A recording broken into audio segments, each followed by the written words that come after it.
ГСП онлайн. Городские новости сейчас.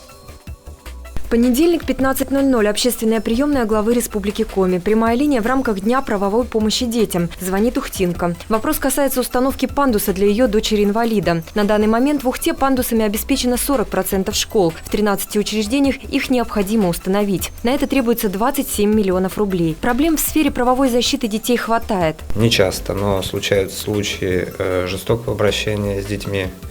И тяжкие, и особо тяжкие. И средней тяжести случаи бывают, легкие. К счастью, это не носит какой-то системный характер.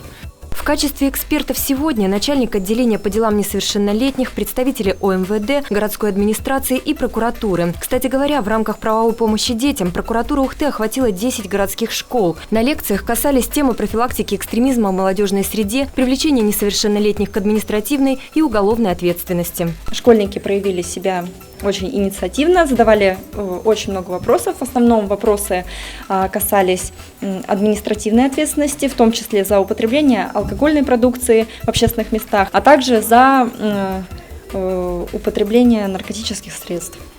Прямая линия продолжается в течение часа. За это время ни одного личного обращения граждан и единственный звонок от Ухтинки. А ведь защита прав детей не может быть реализована отдельно от родителей. В правовом отношении они одно целое.